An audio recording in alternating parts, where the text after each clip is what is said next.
Hi అందరికీ. చాలామంది గుత్తొంకాయ curry అనగానే అమ్మో! చాలా పెద్ద ప్రాసెస్, ఇంట్లో చేయడం కష్టమేమో అనుకుంటారు. కానీ నిజం చెప్పాలంటే కరెక్ట్ స్టెప్స్ తెలిస్తే ఇది చాలా ఈజీ రెసిపీ. ఈ వీడియోలో ఈజీగా, టేస్టీగా గుత్తొంకాయ కర్రీ ఆంధ్ర స్టైల్‌లో ఎలా చేయాలో చూద్దాం. ముందుగా మసాలా ప్రిపేర్ చేసుకుందాం. దానికోసం స్టవ్ మీద పాన్ పెట్టుకొని కొన్ని వేరుశనగ పప్పు వేసుకొని కనీసం 3, 4 నిమిషాలు వేయించండి. అవి లైట్ బ్రౌన్ కలర్‌లోకి వచ్చాక పక్కన పెట్టుకొని చల్లారిన తర్వాత పొట్టు తీసుకోండి.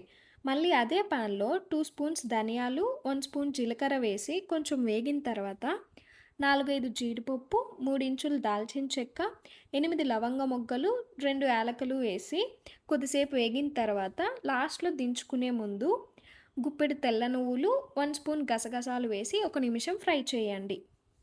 ఇప్పుడు అవన్నీ మిక్సీ జార్‌లోకి తీసుకొని పొట్టు తీసుకున్న వేరుశెనగ పప్పు, అలాగే పొట్టు తీసుకున్న తెల్లగడ్డ వేసుకొని రుచికి సరిపడా సాల్ట్, తగినంత కారం అండ్ హాఫ్ టీ స్పూన్ పసుపు వేసుకొని ఒకసారి గ్రైండ్ చేశాక కొంచెం వాటర్ యాడ్ చేసి మెత్తని పేస్ట్ లాగా గ్రైండ్ చేసుకోవాలి.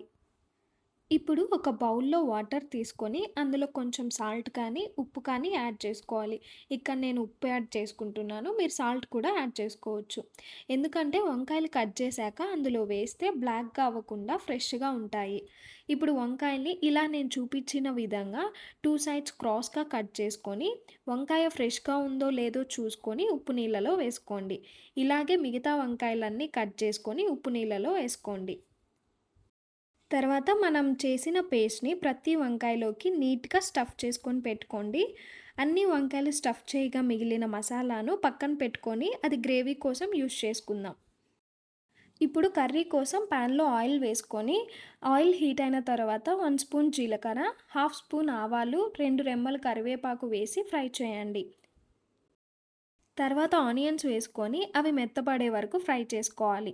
ఆనియన్స్ ఫ్రై అయిన తర్వాత 1 స్పూన్ అల్లం వెల్లుల్లి పేస్ట్ వేసుకొని పచ్చివాసన పోయే వరకు ఫ్రై చేసుకోవాలి. ఇప్పుడు టమాటాస్‌ని వేసుకొని చిటికెడు పసుపు, హాఫ్ స్పూన్ సాల్ట్, కొంచెం కారం వేసుకొని కలుపుకోవాలి. అవి బాగా కలిసిన తర్వాత లిడ్ పెట్టి టమాటాస్‌ని మగ్గనివ్వాలి. 2 నిమిషాల తర్వాత మూత తీస్తే టమాటాలు కొంచెం మగ్గుతాయి. వాటిని బాగా స్మాష్ చేసుకోవాలి. ఇప్పుడు స్టఫ్ చేసి పెట్టుకున్న వంకాయల్ని ఒక్కొక్కటిగా తీసుకుంటూ ప్యాన్‌లోకి యాడ్ చేసుకోవాలి. అన్ని వంకాయలు చక్కగా అమర్చుకోవాలి. ఒకదాని మీద ఒకటి వేసేస్తే మళ్ళీ సరిగా ఉడకవు.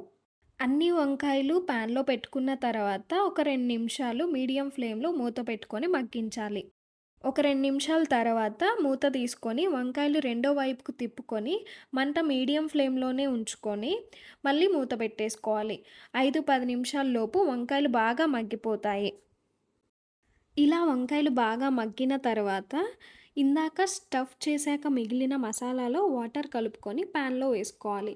ఇప్పుడు మొత్తం కలుపుకొని లిడ్ పెట్టి మీడియం ఫ్లేమ్‌లో ఉంచి మధ్య మధ్యలో అడుగంటకుండా కలుపుకుంటూ గ్రేవీ థిక్‌గా వచ్చే వరకు ఉడికించాలి. ఇలా ఆయిల్ సెపరేట్ అయితే మన గుత్తొంకాయ కర్రీ రెడీ అయిపోయినట్టే.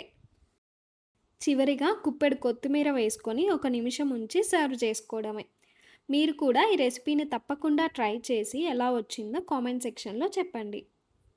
ఈ వీడియో మీకు నచ్చితే తప్పకుండా లైక్ చేయండి. అలాగే మరిన్ని టేస్టీ అండ్ సింపుల్ రెసిపీస్ కోసం ఛానల్‌ని తప్పకుండా సబ్స్క్రైబ్ చేసుకోండి.